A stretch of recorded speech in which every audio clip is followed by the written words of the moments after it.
Please contribute because it does go to overhead costs. It does cost money to operate a Tea Party, especially ours in Chicago. April 17th, we'll be having our next Tax Day Tea Party. Great speakers coming in. So we welcome you to come down to Daily Plaza if we get our permit. I'm hoping. First of all, to understand Obamacare, you have to understand how we got here. It's like anything else. How do we get here, and then how are we going to fix it, or how are we going to stop it? And the best way to describe it is to go over the lies that the president has told. Barack Obama is arguably the greatest liar that I've ever seen in my life. Possibly the best liar since the father of the lie. Those of you who are Catholics know who I'm referring to. Speaking of Catholics, the Catholic Church was told last week that they must now provide not contraception. I would like all conservatives and all Tea Party members to replace the term contraception with the term abortion, because that is what this mandate is about. 8/1/2011, HHS, Health and Human Services, decided to put out an interim final ruling for all health insurance companies in this nation that as of August 1st, 2011, they must now start covering abortifacient drugs. Abortifacient drugs are otherwise known as morning after pills. If you remember one of the early GOP CNN debates, Michelle Bachmann was crucified by CNN shortly after the debate ended because she said that Obamacare will cover abortions. And she said further that it will cover the morning after pill. So CNN went into White House recovery mode and put out a video saying that Michelle Bachmann is a liar. RU 486 is not covered in Obamacare. That is a true statement. What they did not tell you is that in that mandate are two other lethal abortifacient drugs, just not RU 486. So, before I get into the dirt on Obamacare, I want to tell you something that will probably upset you, but you need to know it. I will also tell you that it is not an excuse that you have not seen a health insurance professional interviewed on any mainstream media outlet anywhere in the nation. You may see a doctor talking about Obamacare. You will not see a health insurance professional. The reason you will not is because we know health insurance law, and we know that Barack Obama has been lying since 2008. I'll get into his lies, because whenever you tell a sitting, or call a sitting president a liar, you better have the facts to back it up, no matter who's holding that office. And I'm going to give you those facts to arm you, so that you can get to the polls, and especially engage the electorate, understanding how bad Obamacare is, and worst of all, how that is going to hurt our seniors. But I'm going to tell you something that will upset you, but it needs to be told. Our job as Tea Party members is to hold elected officials accountable. Most especially, more so than any other elected officials, our Tea Party representatives who we worked so hard in 2010 to get elected. We had 5 of them elected here from Illinois. Joe Walsh. Everybody loves Joe Walsh. Please come on. Yes, yes. Okay. We had Bobby Schilling from down south. We had Adam. We had Aaron Schock. We had who else helped me? Thank you. So we had 5 of them in total. Right before those representatives were elected to Congress in November 2010, try to think back and remember Michelle Bachmann and Congressman Steve King. Right before November 2010, they were very excited because there was polling data showing that there was going to be a huge, huge win for the Tea Party. Huge win. So they got on their message right away and told all those new reps coming into Congress that we need to stop Obamacare. We need to use the power that we will get when we control spending in Congress by holding the House of Representatives to stop further funding for Obamacare. Do you remember that Edith the Dingbat Pelosi put $105 million into Obamacare that could not be overturned by an act of Congress? Who remembers that? It's the first time in United States history that automatic funding was put inside a piece of legislation that Congress could not overturn. By the way, let me just remind you of Edith the Dingbat. We have to pass the bill, Archie. Okay. Well, that $105 billion that's in that legislation has gone forward, and it has gone forward because of Republicans and Tea Party freshmen. Let me repeat that. The funding for Obamacare has gone forward because of Republicans and Tea Party freshmen. When you take over the House of Representatives, you control all spending in Congress. A crucial vote came up on March 16, 2011. Please write this down. House Joint Resolution 48, HJR 48. On that day, continuing resolution number 6 of 7 came up for a vote, otherwise known as HJR 48. Months before that vote came to the floor, Michelle Bachmann was on Fox News, Steve King was on Fox News, and frankly, CNS News, every website, Breitbart's websites, telling everyone in America that this is our time to stop funding for Obamacare. I was asked to speak on a panel with Congressman Peter Roskin, our House Majority Whip, and my friend Dr. Ari Friedman, who's running for Illinois Senate. Please vote for him if you live by him, he's great. And I was asked to speak on Obamacare. And our House Majority Whip, Peter Roskin, spoke passionately about overturning Obamacare, doing whatever it takes to stop the funding for Obamacare. You can pull it up on my website at truthaboutobamacare.com and see all of our speeches from that day. Fast forward 4 months later, and Peter Roskin voted yes to fund Obamacare. Because the $105 billion could only be stopped by people answering the pledge that Bachmann and King set up, that you will allow funding to go forward to the Senate for the normal functions of government, but you will not allow funding for Obamacare. Who remembers that pledge from Michelle Bachmann and Steve King? Okay? Out of the entire country, only 54 Republicans stood with them on that day and voted no on continuing resolution number 6 of 7. So, in other words, what they did is they bought into the narrative from the left and from the White House that the evil Republicans are trying to what? Shut down government. That was never what we meant to do.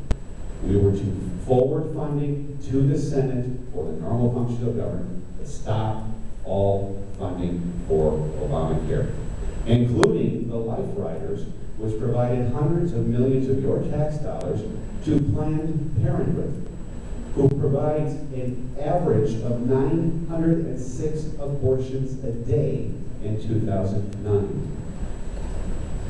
Only 2 of our elected Tea Party freshmen in this state stood with Michelle Bachmann and Steve King on that day. Who would like to guess who the first one was? Joe Walsh. Amen. The other was a congressman from down south named Tim Johnson. Everyone else voted for it. So, when you hear the president saying that the Congress, I can't work with Congress, they're just going to shut down government. That's never been our agenda. The only person shutting down government is Harry Reid in the Senate. There are more than 26 pro-growth pieces of legislation that the Republicans have passed through the House, sent over to the Senate, and Harry won't even look at them. But what we have to remember when we talk to our Tea Party congressmen, those who you thought were on your side on this issue, make sure that the next time you see them, ask them, what was your vote on March 16, 2011 for HJR 48? And if they tell you, I didn't read it, I didn't know, I'm sorry, just remind them of how much we detest Nancy Pelosi for passing the bill to find out what's in it. Now, I'm going to roll back the onion, or peel back the rotten onion that is Obamacare. How we got here was lies told by the President of the United States. One of the greatest lies was pre-existing conditions. Try to think back 3 State of the Unions ago. The one right before where he insulted our Supreme Court in front of the whole country. Right before that.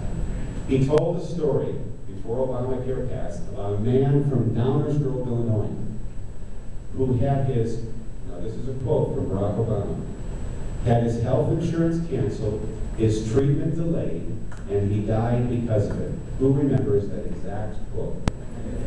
Would you like to know the truth about the man from Downers Grove? The truth is, he had a health insurance policy that he bought from a company called Assurant Health in Milwaukee, Wisconsin. He bought that policy and failed to disclose his medical history, left something out.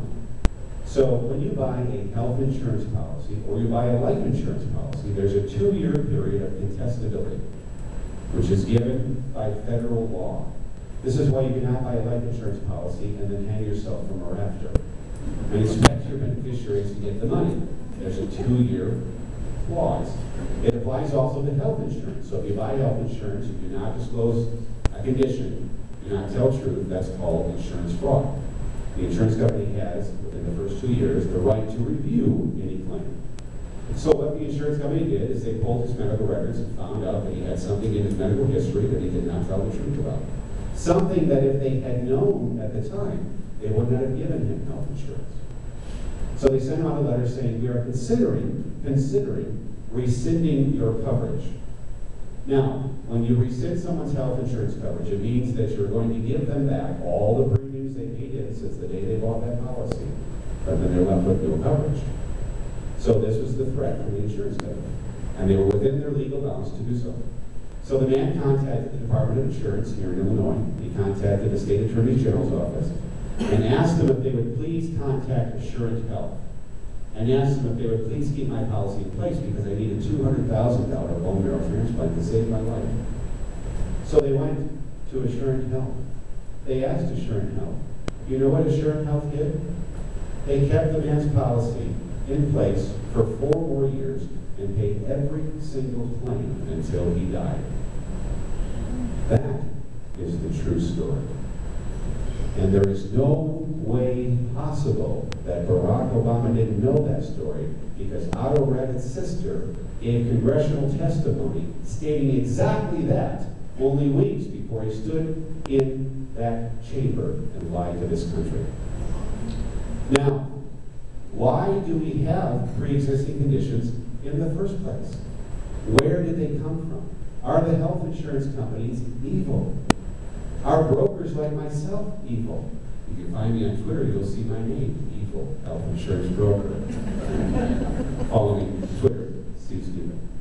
Nonetheless, I've been doing this for 17 years. I was just a happy health insurance broker, helping clients, making sure they had the best coverage. And then the last 2 years, I became evil because I became Barack Obama's #1 target. So you have to paint the insurance companies as evil in order to get rid of them and replace it with a, what? Single-payer healthcare system, which is the agenda. So, where do we get pre-existing conditions? Why do people get denied for health insurance? You have to go back 16 years. 16 years ago, there was a piece of legislation called HIPAA written. HIPAA stands for the Health Insurance Portability and Accountability Act. Who has heard of HIPAA law? Now, when you think of HIPAA law, can someone yell out to me what you think of when you hear HIPAA? Privacy, right? Privacy is not near as important as portability. There's a clause in the HIPAA legislation called portability that states that if you have a group health insurance policy and you keep that policy for 18 months or more and you lose your job and you have to move to another group policy through another employer-sponsored group plan, so long as you have no lapse of more than 63 days between the old carrier and the new carrier, you cannot be denied for health insurance, and all of your pre-existing conditions must be covered from day one. Now, this is why when you leave a prior employer, they send you what? A certificate of creditable coverage. And that is your ticket to your new employer group that says, I have leukemia, but you have to cover me from day one. That clause protects 90% of the American insured today, and has done so for 16 long years. However, like everything else Congress does, they do certain things wrong. And when they wrote HIPAA legislation, they did not extend any portability to people who buy individual health insurance plans. Since 1996, the individual self-employed entrepreneur who cannot group together to buy a group policy and buys an individual plan for himself or his family, that number has grown to 14 million people.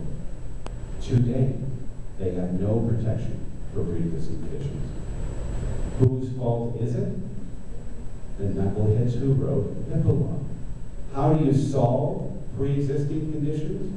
You simply add one sentence, not even a page, one sentence to existing HIPAA portability law that says all individual plans are now protected under existing HIPAA portability law. We're done. There is no more pre-existing conditions in this country. It doesn't take 2,700 pages double-spaced. It doesn't take 960-page single-spaced. If it's that easy to solve the biggest problem Obama used to shove his law down our throats on Christmas Eve on a purely partisan basis, then what are the other 2,600 pages about? I'm about to tell you what they're about. But overall, it's about control. That is what it's about. It is also about creating the largest entitlement that this country will ever see. Second line, Barack Obama told. There are, and remember the number kept growing right before Obamacare was signed. First it was 40 million people are uninsured. Then it was 45 million. As we got closer to the signing, some people were actually saying 100 million people. And then they said 45,000 people a year are, quote, dying in the streets because they can't get health insurance. All of these unbelievable numbers. Well, I love it when the government's own agencies end up damning what Barack Obama says. According to the U.S. Census Bureau, the one question no one asks is, okay, let's say there are 50 million uninsured in this country. Who are they? So the U.S. Census Bureau let us know. Of course, after the legislation was passed. According to the U.S. Census Bureau, half of the 50 million are uninsured for 4 months or less. So let's knock 25 of them right off the roster. Now we're down to 25 million. Is 4 months uninsured a chronically uninsured situation? What that is you left one job and went to the other. That's what that is. So who are the rest? 38% of the uninsured can afford to purchase health insurance, but they choose not to do so. 17 million of those make more than $50,000 a year. 9 million of those make more than $75,000 a year, and they choose not to purchase health insurance because they're free citizens. And nothing in the U.S. Constitution or the Bill of Rights allows a president to force you to buy a private product from some other private citizen or private entity just because you're breathing. There is no clause that allows that. Which is why Obama's ambulance chasers are flailing around the Supreme Court right now, trying to prove that what the president has put in place is a tax and not a fine. See, do you remember when the president was on with George Snuffleupagus on ABC News? And Snuffleupagus asked him on camera, Mr. President, I got the dictionary right here, and I looked up the definition of a tax, and what you're doing, according to Webster's, is a tax. You know what the president said? I reject that definition. Only Barack Obama can reject something in the dictionary. But why did he have to reject the definition? Because remember, he promised, I will not raise taxes on anyone making less than what? $250,000 for a family, $200,000 for an individual. So he can't possibly say it's tax. It has to be a fine. The problem is, now that we're in the Supreme Court and 28 states are pushing back, he can't say it's a fine. He's got to say it's a tax. Well, yesterday, a congressman was interviewing his acting budget director and asked him, is this a tax or a fine? And he said it was a fine and not a tax. Guess what? That tape is headed over to the Supreme Court as we speak, so the guys on our side can use it against the Obama administration. So, the second lie, please raise your hand if you remember this. I must pass this legislation so that the average family's health insurance will be lowered by $2,500 a year. Who remembers that bald-faced lie. I have never, in 17 years, seen health insurance premiums go up this high for my core clients. And most of them were blindsided. Most of them were watching the president, who's a great speaker, and believing that he was going to cut their health insurance premiums, right? I brought with me some Blue Cross renewals for some of my existing clients. I cannot tell you their names because of what law? HIPAA, correct. But the far less important part. Typically, historically, 8%, 10% is what my clients have been getting. Those are on bad years with significant claims. Blue Cross Blue Shield, 30.17%. That's the low one. Blue Cross Blue Shield, 31.35%. Blue Cross Blue Shield, 44.78%. Do you think that this man kept his plan when it was raised by 44.70%? What do you think happened to his employees when he got rid of his plan? Exactly what's happening in Massachusetts under Mitten's Rhino Omni's disaster that he created in Massachusetts. If you're considering voting for Mitten's Rhino Omni, I want you to know that he is a liar. The Beacon Hill Institute, one of the most respected agencies in the state of Massachusetts, put together an actuarial assessment of Romneycare, which is now called Masscare. The cost thus far for Romneycare is $8.16 billion. The vast majority of those costs, according to the Beacon Hill study, have been borne and shouldered by the U.S. taxpayer. In fact, in the brand new budget that the president is trying to pass, which will die in the Senate like everything else, which also increases taxes by $2.1 trillion, in there is another bailout, more money for Obamacare, because you see, they've run out of money to implement Obamacare. They don't have any more left. So they need more money to build these gigantic IT groups so they can have these state and federally based health insurance exchanges. And they need more money to do it. So there's money in the new budget to make that happen. So, Sebelius was questioned yesterday, and she said, or the person who was questioning her in a congressional interview, said to Kathleen Sebelius, who by the way is the Health and Human Services Director, and said to her, you've run out of money, there was only so much money set aside, it's going to take an act of Congress to authorize more spending for this legislation. You're not going to get that vote. It is not a popular piece of legislation. So here's what she said, and this is a remarkable statement. Sebelius basically just copped to a double subversion of the Constitution. Congress appropriates money for X, but not Y, Sebelius said. Quote, this is a direct quote. You ready? I know better than Congress. I'm going to take money away from X to fund Y.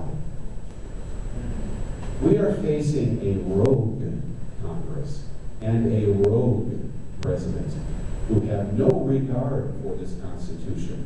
And I'm going to prove it to you. The Catholic Church was just told that they must fund not only, on the left says contraception, but abortifacient drugs as well. So the Catholic Church has struck back and has said we're not going to succumb to this ruling because it is a First Amendment violation of our religious rights. So the president decided that he would reframe the narrative. So I'm going to adjust it. So now you don't have to provide abortion drugs. Please don't use the term contraception. Most Christians are not opposed to contraception because it prevents the joining of the sperm and the egg and conception from occurring. What most Christians are diametrically opposed to is killing that life after conception occurs. So please change contraception to abortion because 2 abortifacient drugs are in that mandate. So the president said, I'm not going to make Catholic Church pay for it. I'll just have their health insurance carrier pay for it. Now, just walk through this with me. So they're not going to pay for it, but when they buy health insurance, they're going to pay the premium, and then it's going to kill the babies. Right? Did anything change there? Why can't the GOP figure that out? Why is the GOP still using the term contraception and not abortion? Why don't we have a better leader than John Boehner? Good question. We need another election to do that. I'm going to read you a letter from the Diocese of Rockford, right here in Illinois. Oh, and I brought with me 400 more Catholic organizations that are pushing back. Dear brothers and sisters in Christ, I write to you concerning an alarming and serious matter that impacts the Church of the United States directly, and that strikes the fundamental right to religious liberty for all citizens of any faith. The federal government, which claims to be of, by, and for the people, has just dealt a heavy blow to almost a quarter of those people, the Catholic population, and to the millions more who are served by the Catholic faithful. The U.S. Department of Health and Human Services announced last week that almost all employers, including Catholic employers, will be forced to offer their employees health coverage that includes sterilization, abortion-inducing drugs, otherwise known as abortifacient drugs, and will be forced to offer their employees health coverage that also includes contraception, which are two separate things. Almost all health insurance will be forced to include these services in the health policies that they write, and all individuals will be forced to buy that coverage as part of their policies. We cannot, we will not comply with this unjust law. People of faith cannot be made second-class citizens. We are already joined by our brothers and sisters of all faiths and many of others of goodwill in this important effort to regain our religious freedom. Understand that today, pro-life Catholics stood outside of the White House and were promptly arrested by this administration for simply trying to exercise their religious rights. Again, a rogue president and a rogue Congress. More. We have now lost since Obamacare was signed into law. By the way, just so you know, the reason I call Obamacare, you know, I always have our friends on the left, of course, of which I have none, maybe you do. But when I do, and they're in the audience, it's not Obamacare, it's the Patient Protection and Affordable Care Act. And my response to them is always, as long as the president is spending $1.8 million of my money to buy Google and Yahoo ads to put his healthcare law on the top of the Google pages, using the term Obamacare, I'm going to call it Obamacare. You know why they don't call it Obamacares? Because he doesn't.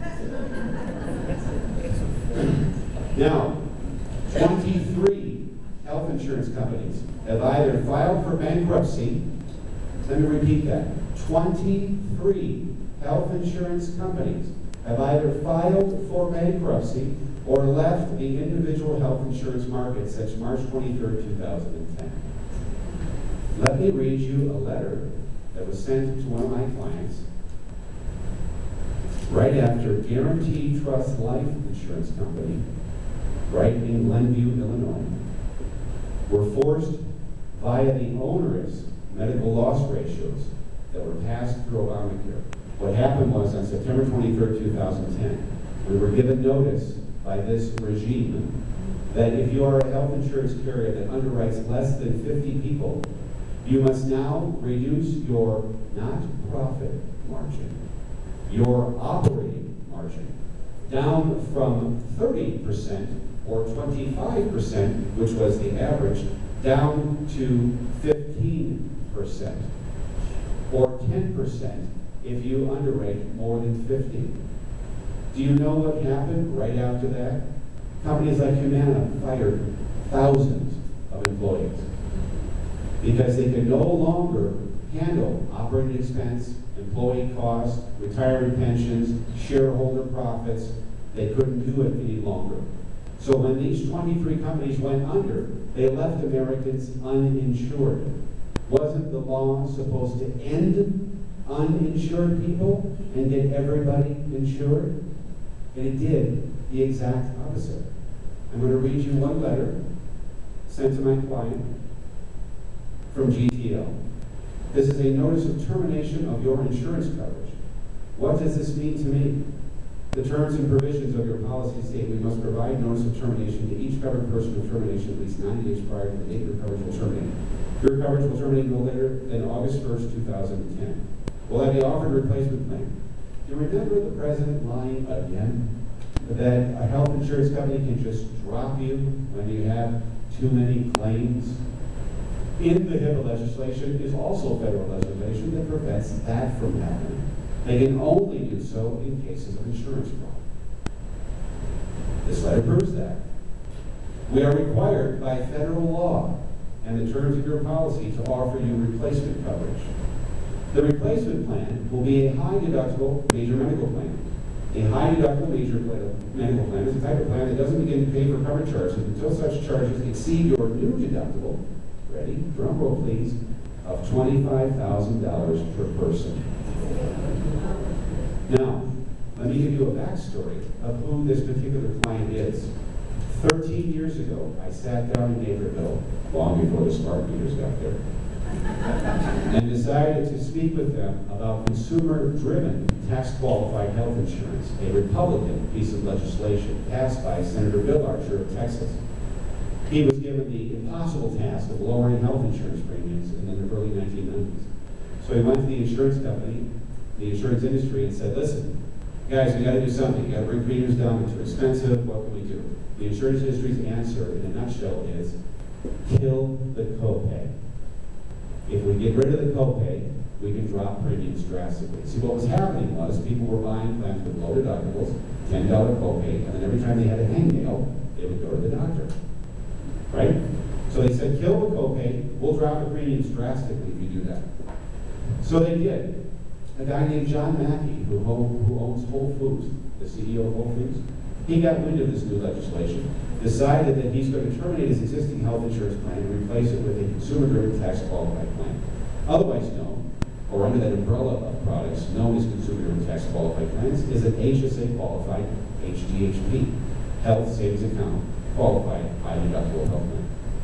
So as soon as he did that, and his employees who lost their $10 copay for everything, Google this, they picketed outside of Whole Foods all over the country, called them all sorts of names. We don't have our $10 copay anymore.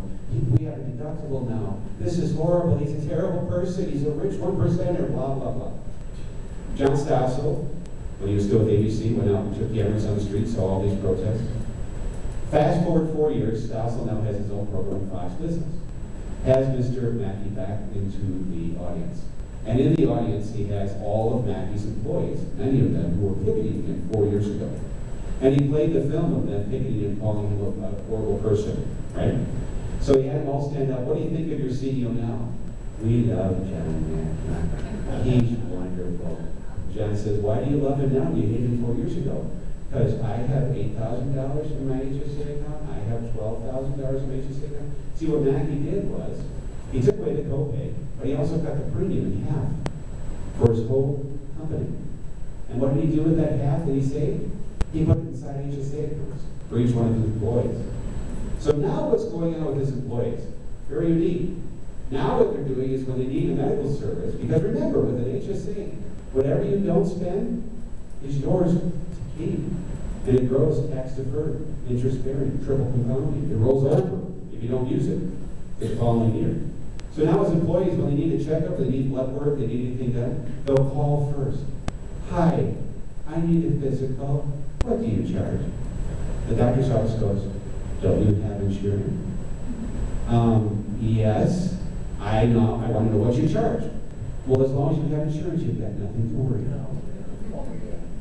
Imagine if you had health insurance for food with only a $10 copay. Wouldn't you not load up on the filet mignon and the Cristal? Because it's only a $10 copay? The problem with health insurance in this country is that there is very little correlation between what it costs and what you get for that cost. I'll give you an example. I tell employers who have been counseling them for years, if you're a small business, never buy a group plan. Never buy a group plan. Because group insurance contains guaranteed insurability, which means everybody's covered, no questions asked. So if you have 3 people in an auto body shop, 2 of you are triathletes, 1 of you is a chain smoker that eats red meat all day, and you have a lot of claims, because it's guaranteed issue, each state allows the insurance company to raise the rates by 67% because of that one person's lifestyle.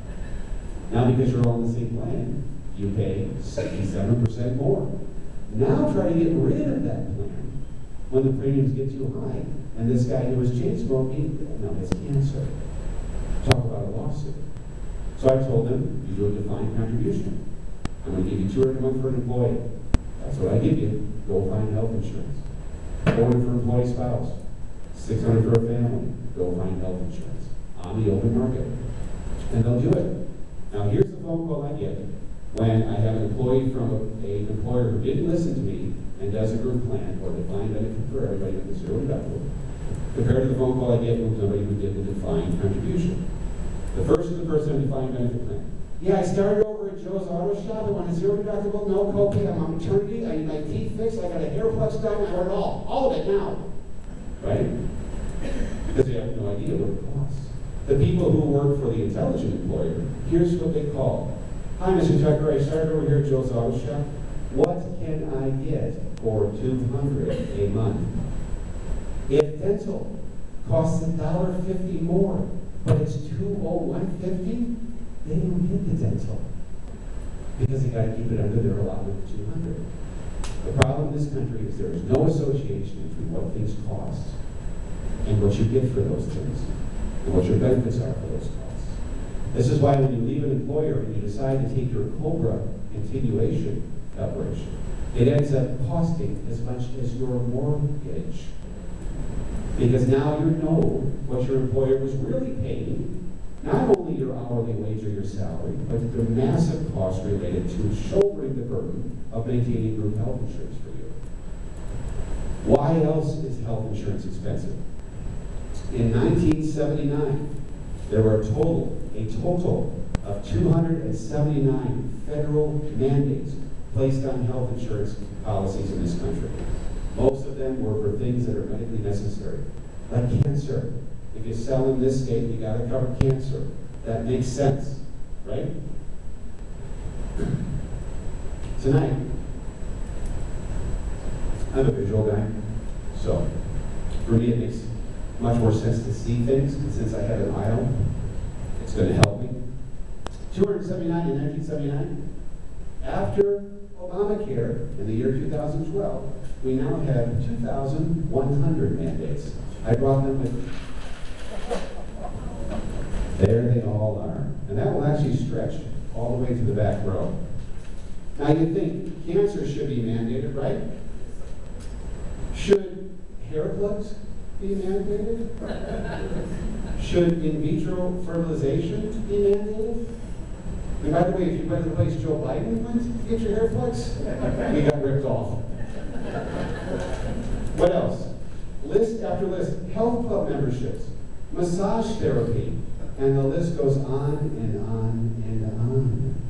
It is the intervention of the state and federal government that has driven up the cost of health insurance. The reason health insurance is so expensive right here in Illinois is because one of our mandates says you got to cover infertility. Even if you don't have the proper plumbing below your navel. If you have a child, you got to pay more for infertility. But it's worse in California. In the land of fruit and nuts, if you sell health insurance there, you have to cover sexual reassignment surgery.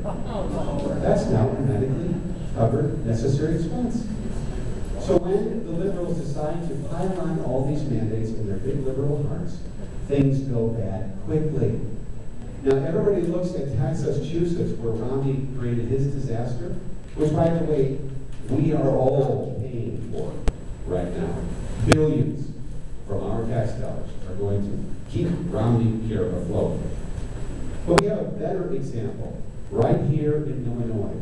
It's called Blagocare. See, Blago, before he rightfully was convicted and will soon be going to prison, like our former governor. See, in Illinois, our governors make our license plates.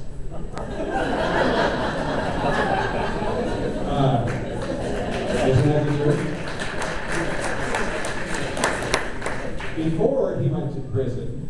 and got convicted. Lago, in his big liberal heart, thought, okay, we got this federal S-chip bill. Remember the federal S-chip bill? The S-chip bill to help kids who are sick, right? We help your children of the poor, right? Passed under Bush, repassed under President Obama. Only for children of the poor. Lago said, what? You know what? Illegals make perfect Democrats. What if I expand our S-chip program to allow illegal aliens to get free health insurance? And not just the kids, the mother and the father, if he can provide a utility bill that says he lives with mom. He gets free health insurance too. That is still going on today under Governor Quinn. He expanded our S-chip, Lago now, from our S-chip program where all kids, changed it to all kids covered, and added moms and babies, so if you're 8 months pregnant, doesn't matter if it's your 4th one, the Illinois state taxpayer pays for that. Then he added family care so daddy can get health insurance for free too. And you wonder why we are, how many billion in Illinois? 13 billion in debt now? It's a disaster. Now, how many would you say on that program are currently in the program illegally? Thanks to the Chicago Tribune, who decided, well, let me see now, Chicago's a sanctuary city. So they come here, they can march in the street waving their Che Guevara flags, and we can't support them. So, I wonder how many are getting free health insurance too. The percentage is 75%. 75% illegal. And when you expand these entitlement programs to illegal aliens, it does nothing but disenfranchise those who those programs were designed to help. Which is why in Illinois we have doctors who have not been paid under the Medicaid program for more than 2 years and are putting up notices in their offices, we can no longer take kid care because we will no longer work for free. But Massachusetts fixed that problem. They fixed it because they have 2 great pieces of legislation they're trying to shove through the Massachusetts legislature right now. Guess what it says? If you're a doctor and you don't want to work for free anymore, we're going to pull your medical license. Google it, or go to truthaboutobamacare.com. Now, speaking of Medicaid, remember in the beginning I said that we are looking at the largest entitlement this nation has ever known? In Obamacare, we are going to be raising the eligibility level to receive Medicaid, i.e. welfare, to 400% above the existing federal poverty level. So for a family of 4, that equates to roughly $90,000 a year. Why are we doing that? So that the few, the proud, the 53% who actually pay income taxes can provide up to 50% discount on the health insurance for all of those people. It is going to cost the state of Illinois $2.5 billion in the year 2014 alone just to do that. Why are we funding people who make $90,000 a year? Why are we paying for any of their health insurance? Where is that money going to come from? But it is exactly what we're doing. And the number is going to be about 20 million, which creates a very big problem. Do you remember the commercial that the Democrats did that had a look-alike of Paul Ryan? And he was pushing grandma off a cliff? Detestable. And I'll tell you why it's detestable. I would like every conservative in this room to replace the $500 billion talking point that we've been given by the weak-kneed, spineless GOP, and replace it with a new number, $4.95 trillion. Because yes, they took $563 billion from Medicare for the initial funding of Medicaid programs in Obamacare. That already took place. But according to Richard Foster, the chief Medicare actuary, not a left-wing blogger in his mother's basement or a right-wing blogger, the chief Medicare actuary, their study revealed that Obamacare will cut, over the first 20 years, $4.95 trillion from Medicare. It will decimate Medicare.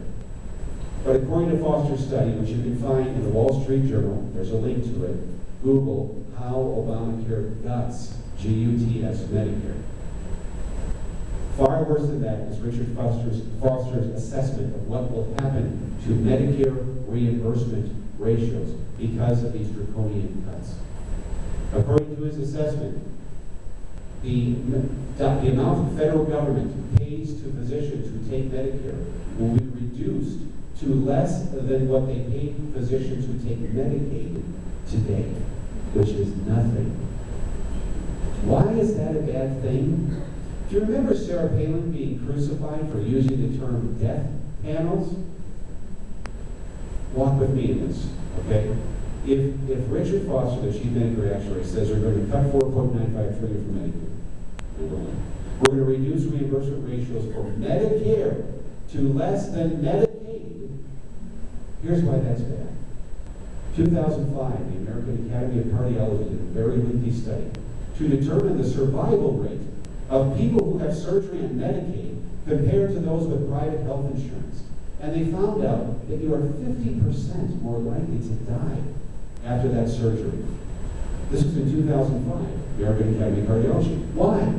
Because the doctors, the few who are still taking Medicaid, aren't the best you're going to get. And you're going to get little to no follow-up care because you're not being paid anything. So as soon as the government got a hold of that report from the American Academy of Cardiology, oh, we got to fix that. We got to fix that. We're going to put more big government on it, and we're going to fix it. Fast forward 4 years. The University of Virginia does a follow-up study. Guess what they found out?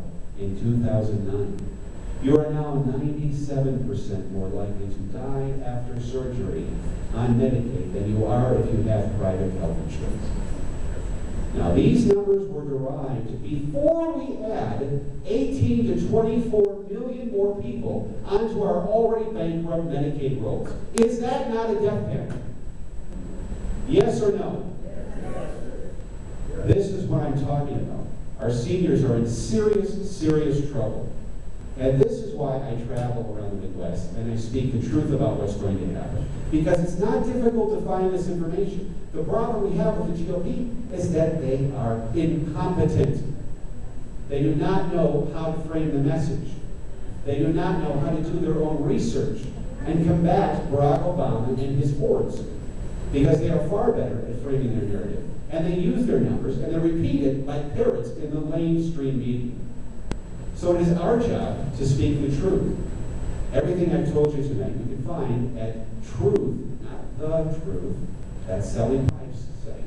Mine is truthaboutobamacare.com, because you'll probably retain maybe 13% if you're a liberal, 2%. One last thing to leave you. Our businesses and our taxpayers are going to be hit extremely hard under Obamacare. I'm going to close with this. This is a list that was comprised by Lloyd's of London. You will not find it anywhere on the internet now. It has been scrubbed. It's gone. But it exists because it's hosted on my server at truthaboutobamacare.com. It is a list of companies that starting in 2013, those that provide prescription drug benefits for retirees under Medicare, under Obamacare, can no longer deduct this subsidy from their taxes due to the federal health care overhaul. Since companies have created an asset based on those expected deductions, they will now need to take a charge to reflect the fall in the asset's value. Do you remember, try to go back about a year, do you remember Henry Waxman, who I called Nostradamus? Do you remember when he called all of the businesses to come in and testify and show their emails and their reports on how Obamacare could possibly be costing them so much money? I mean, it's possible. President said it's going to save money. It's deficit neutral, right? So Henry Waxman wanted to see it all. And who did he send the request to? Caterpillar, right? Remember? Caterpillar was one of them. Who else? They're on the list here. Well, those were only a couple companies. I got them all right here, more than 80 of them, okay? I'm going to tell you the losses they're going to start taking January 1st, 2013 because of Obama. Pfizer. Now, if you have a retirement portfolio, you don't have to raise your hand if some of your money might be weighted in one of these companies. And I'm talking to seniors who are no longer in the work field, but have retirement portfolios. You don't have to raise your hand. Just listen. Walgreens, $44 million loss starting January 1st, 2013. Pfizer, $270 million. Ecolab, $5 million. Caterpillar, $90 million. Merck and Company, $147 million. Pepsi, $40 million. Boeing, $150 million. MetLife, $75 million. United States Steel, $27 million. AT&T, ready, drum roll please, $1 billion. Now you got all those numbers? Multiply them by 4 because those are first quarter losses only. Now, is it possible that they might lay some people off or raise the cost of the products they serve, which will affect their share price and your retirement? For God's sakes, people, get out door to door. I don't care what it takes. Hold the people who allow funding for this to go forward on March 16th accountable. Call their offices. Tell them Steve Tucker said you're a putz because you voted the wrong way on House Joint Resolution 48. And I don't want you doing it again. We're watching you.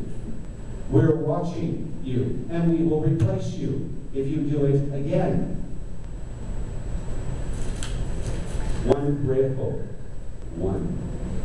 I was in Washington, D.C. to visit my friend Joe on November 1st. I got a little reminder on my cell phone that said, don't forget to watch David Rifkin at the Heritage Institute on the forum, Is Obamacare Constitutional? Now, normally when I get the reminder, I get the video, I log in, I'm watching him, right? Well, I happen to be at the Dirksen Federal Building. So I did a little GPS thingy. I don't know how far I am from the Heritage Institute. I've never been there, 3/10 of a mile. So I GPS my way over to the front row and met my hero, David Rifkin. Why is he my hero? Because David Rifkin led and won the 26-state pushback in the state of Florida when Judge Vincent shut down the entire law, not just the mandate. According to David Rifkin and the lead attorney for the NFIB, the National Federation of Independent Business Owners, who also won their own landmark decision against Obamacare, both of those attorneys believe that Obamacare will be struck down by a 7-2 vote.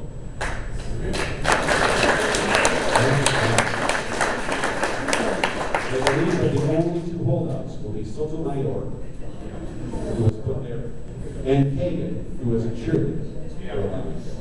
They believe that Ruth Traitor Ginsburg, because she believes the South African Constitution is better than ours, we should look at that one. Even she will vote for states' rights because she's very close with the Scalia family. So we look at the only two holdouts. But even if Ruth Traitor Ginsburg votes with the two dummies, it's still going to be a win for us. So that's the one saving grace. Thank you for having me very much.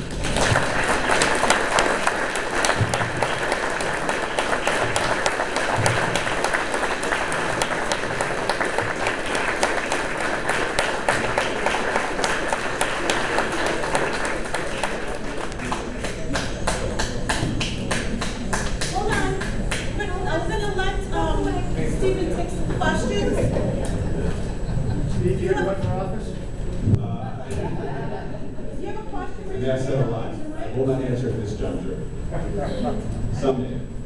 Yes, ma'am.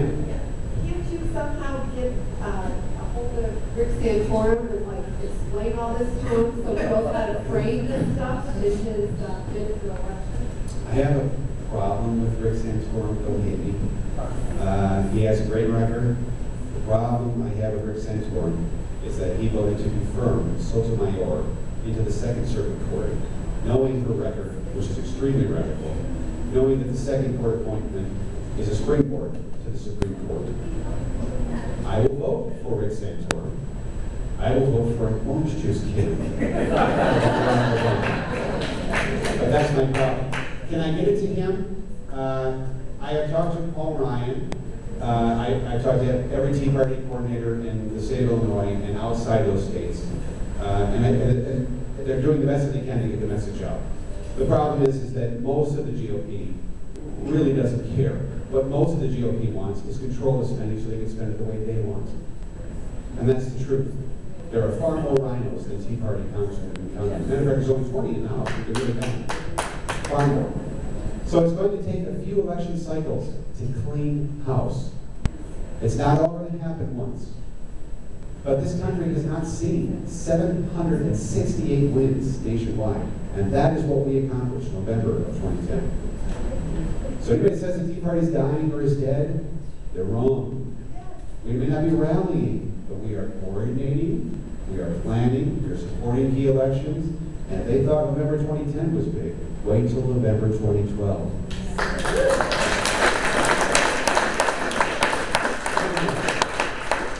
Yes, sir. If they reject the Supreme Court calls that unconstitutional, Yeah. the mandate, can Obamacare continue forward in some other form? It will. And if Barack Obama gets reelected, Repeat the question. and if the Supreme Court does not strike down the legislation, No, if he does. What if they do strike it down? It's unconstitutional. oh, they do. Can Obamacare still go on in some other form? No. That's a great question. Thank you for asking. Can Obamacare go on if the Supreme Court strikes it down? A first-year law student, first year, especially one who's trying to pass legislation through Congress, knows that there's going to be people who may not like parts of that legislation. So a first-year law student knows to include a severability clause. The idiots who framed this legislation included no severability clause. So if any part of it goes, it all goes. All of it.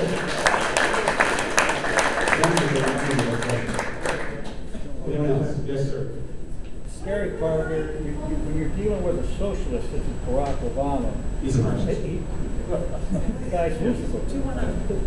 Oh, wonderful. What we have here with Barack Obama, his tendency is just simply subvert the Constitution altogether simply by bypassing it.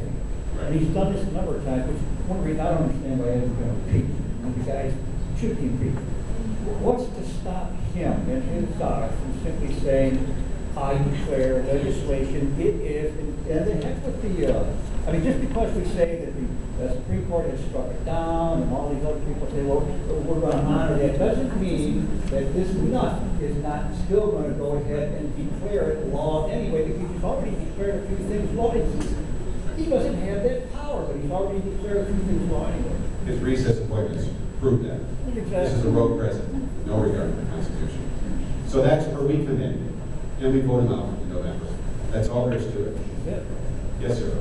Is there anything? Would you wait for the mic? Oh, Could you I'm raise your sorry. hand? Could you wait for the mic so everybody can hear the question? Is there a plan to cross the country for Tea Party senators as well as congressmen? Sure, absolutely. Yeah. Yeah, and remember, we take the Senate. It's a beautiful thing. Now we can pass good legislation and we can stop bad legislation. And impeach. And those Senate seats are extremely important. Extremely important. Somebody There was a question in the back about if this goes through, if Obamacare goes through, do you think that we'll be able to go to other countries to get our health care? Originally, I was going to Costa Rica. I know. Yeah. So I look at Costa Rica. I would not look at Canada because Canada comes here for their health care. Any of these lefties want to tell you that they don't. Have them Google Rick Baker, right? Who runs a institution on the border that gives people who can't get their health care in Canada over to the States so they can get it done right away. Go to freemarketcure.com. Stuart Browning did an unbelievable video series and interviewed people who had tumors in their brain, couldn't get an MRI for 6 months, would have been dead in 2. They went to Rick Baker at Timely Medical. He brought them over to the States, and it saved their life. By the way, if you want an MRI in Canada, you can get one for your pet right away. There's books in the yellow pages, page after page. Get your pet MRI, the socialism taking over the pets. Yes? Why aren't some of these major corporations able to push, help get this squashed? Corporations? Caterpillar and Boeing and those type of corporations, why aren't they getting some press time? Well, they have to get more money. This is where corporations can influence politicians, but they have to be willing to Canada was going to do that, that's fine. I will tell you that the insurance companies have no intention, the big ones, of getting rid of Obamacare. They love it. And I'll tell you why. United Healthcare, the biggest insurance company in the country, they had a mobile unit, a health unit. It was a semi converted to a mobile clinic out in front of this Capitol building for months before Obamacare was signed. Get your Obamacare free clinic checkup here. Why? Because United Healthcare saw in the law that you're going to be forced to buy our product. Imagine if you had a widget and you were building in your garage, but you had no marketing campaign, no advertising budget, but some knucklehead in Congress said they got to buy your widget. Would you sell more widgets? Yes. So United Healthcare was going, this is fantastic. How many? 40 million? 47? We got to buy our product? Oh, this is fantastic. Right? And then what happened? Remember the interviewer who was interviewing Edith Pelosi and asking her on camera if we're going to be forced to buy health insurance, is that constitutional? Right? And she just laughed it off. And then he said, well, if we don't buy health insurance, isn't it true that you're going to put us in jail? Remember that? Before the legislation passed, about 3 months before, they were going to put you in jail if you didn't buy health insurance. They were going to use the same clause that if you don't pay your taxes, fines escalate. After 5 years, you can go to jail. So they were going to just simply take that clause from the IRS code and apply it to those who don't buy health insurance. The Tea Party rose up, and we got that removed. We won. So they couldn't force us to buy health insurance by applying criminal penalties. So they took that out. Here's the problem.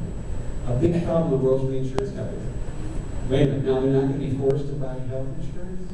You mean they're not going to be forced to buy our product? So Barack Obama says, well, we have to force them to buy health insurance, otherwise this isn't going to work. So here's what we're going to do. We're going to impose a fine. I can't say taxes. I promise they will raise taxes and we will.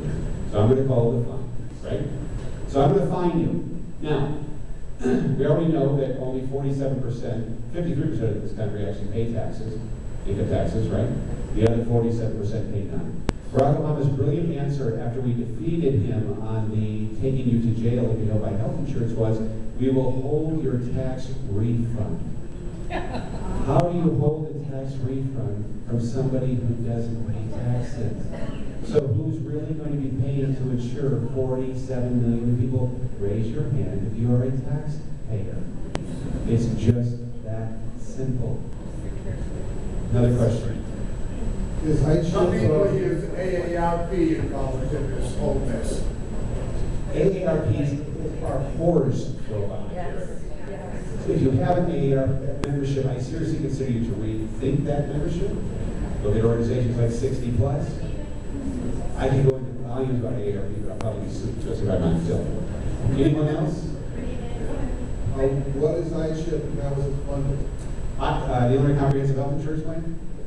This is a beautiful, thank you for bringing that up, and I might have neglected to mention that. Do you remember when Barack Obama said that if you're denied health insurance, you're, quote, left with no options? Anybody remember that? Another line. When federal legislators dropped the ball in 1996, not providing any portability for individual policyholders, the states stepped up and provided a place. And they're called high-risk health insurance pools. And that gentleman mentions iChip.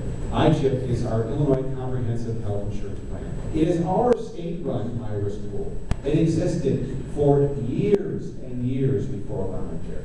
And what it does is it provides a place for people who have denied health insurance to go there and get guaranteed issue coverage for their pre-existing conditions. In fact, if you're coming off of over continuation and you're too sick to qualify for an individual plan, iChip will take you and has taken people for 16 years with no regard to pre-existing conditions. And you actually carry a Blue Cross card.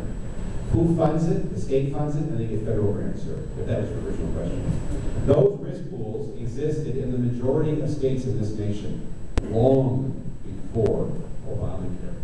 In fact, there were states like Ohio that did brilliant things like requiring what's called a guaranteed issue individual mandate. 20 companies sell health insurance in Ohio. The state mandates if you want to sell health insurance here, you must issue 4% of your block of business every year to sick people with no questions asked.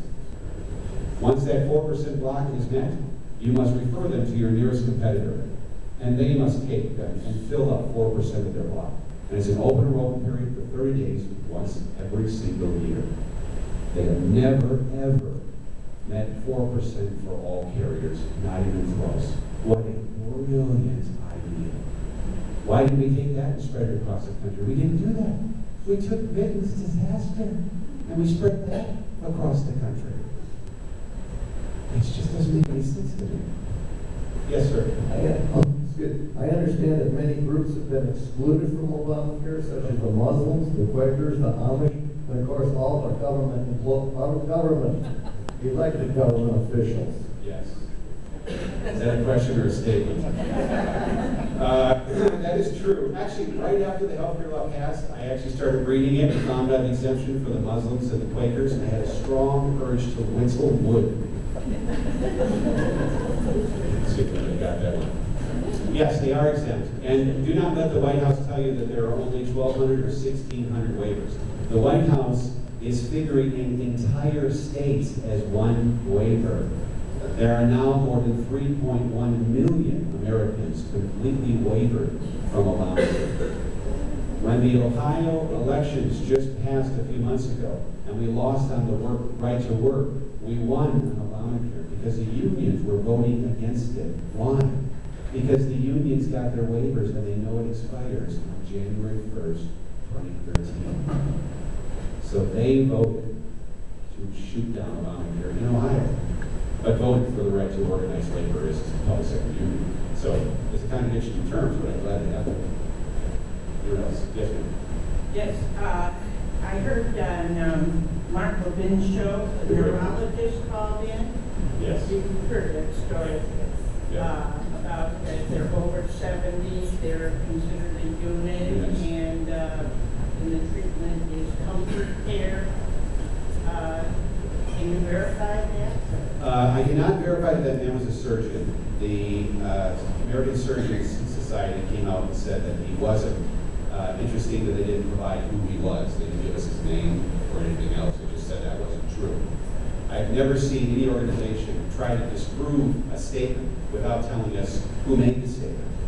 So I believe it was a neurosurgeon. Here's why I believe that. If you Google a piece that I wrote in November, right after that, because I listen to the Great One every day. If you don't listen to the Great One every day, it should be required to listen to all the Americans. I'm sorry. It's free, marklevinshow.com, in Maritopia. Anyway, the reason I believe that is because the man who had Barack Obama's gigantic ear before Obamacare was passed was a man named Ezekiel Emanuel. Ezekiel Emanuel is Rahm Emanuel's brother. Zeke, as we like to call him, is a very scary person. He believes in what's called the complete lies system. You can find it in the Wall Street Journal. It'll show you Zeke Emanuel's chart. On the chart, starts here when you're born. You have zero value to the collective, which is why liberals do not revere human life as an infant. You have no problem with abortion because you have no value to the collective. You can't work, can't produce. As that chart goes up in Ezekiel Emanuel's complete life system, please Google it and look at it. You get up to about 30, 35, 28, way up here. This is how much medical care you should get. Way up here, the curve. And then you should start getting to 40, 45, I'm 44, I'm quickly losing value. 50, 55, 60, 60, 65, 79, you're worth nothing to the collective. This is the man who had Barack Obama's ear as one of his healthcare czars in designing Obamacare. So do I believe that surgeon who called in? Yes, I do. And until the Surgeon Society arises with his name to refute that he was not a surgeon, I will believe that he is. Hope that answers your question. Anyone else? Yes, sir. How does Romney Care compare to Obamacare? I put up a chart just about 2 or 3 weeks ago. Repeat the question. How does Romney Care compare to Obamacare? Romney Care and Obamacare are almost identical, except for Romney Care was implemented on a state level, right? And Obamacare was implemented on, or will be, God forbid it is, implemented on a federal level. Romney Care costs $8.569 billion. Obamacare's going to cost $2.6 trillion. For starters, okay? They both operate on a fundamental premise that everyone must be insured. You will be penalized if you don't get health insurance. And we're going to use community rating, which is one of the stupidest things anyone can do. And only liberals implement community rating because it's fair in their minds. Community rating says that everyone should pay the same rate. Everyone, right? So you've got 20-year-olds who are buying HSA qualified plans. They might pay $50 a month, $60 a month, but they're maintaining health insurance to make sure if the worst case scenario happens, they get coverage, right? When you make everyone pay the same rate, their premium doubles or triples. What happens? They leave the health insurance market. So it leads to more uninsureds, which is exactly what happened with Romney here. And now he says that he's got 98% of the people insured, and that we've met our state budget, and that we're under budget. Yes, because we've been bailing that state out for years, the federal taxpayer. And the last thing I want to tell you about Mittens is that he loves to say, why doesn't Barack Obama, why didn't he just ask me? I would have told him there was problems with it. Why didn't he just ask me? The truth is, Mitt Romney's advisors were in the White House crafting Obamacare. So he's a liar. Anyone else? We keep hearing about all the new tax increases that are going to be hitting us from Obamacare. I've never really seen a list, or you really have any comprehension of what they all are. It's ugly. You'll find them on my website, truthaboutobamacare.com, a comprehensive list of the taxes. When Barack Obama says he's not raising taxes on people under $200,000, the reality is that taxes will be increased for people under $200,000, according to the Government Accountability Office, the GAO, by $3.9 billion starting in 2014. So I can't show you the list, but it's on the website. Anyone else? Yes, sir. On that bell curve that you represented on the wall, Yeah. can you tell me how that relates to care? Is that priority? Like That's a priority. That's your collective value to society. So that's how much medical care you should receive. So babies and kids and Zero. They're like Zero. terms of priority. Yeah, because you can't contribute it into the collective. You're not a good worker. Proletariat. Anyone? Bueller? That's it. Thank you.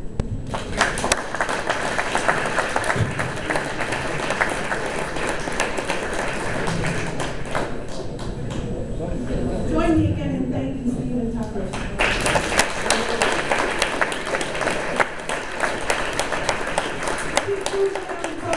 Tea parties as many as possible to enlighten us on what's going on and what's in this bill, so that we can spread the word and teach people what's going to happen if this is a repeal. We gotta fight this thing.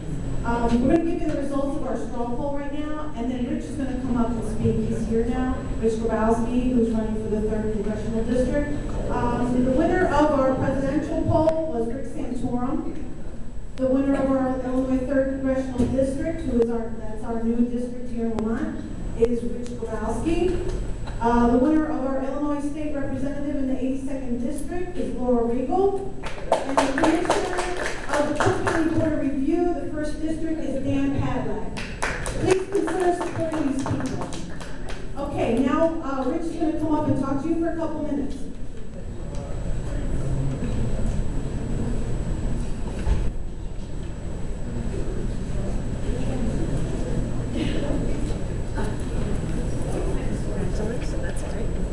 Good evening. Sorry for running late today. I'm Rich Grabowski, running for U.S. Congress in the 3rd Congressional District. I'm an ordinary citizen who cares deeply about the uncertain economic and social path that Democrats running our state and federal government have chosen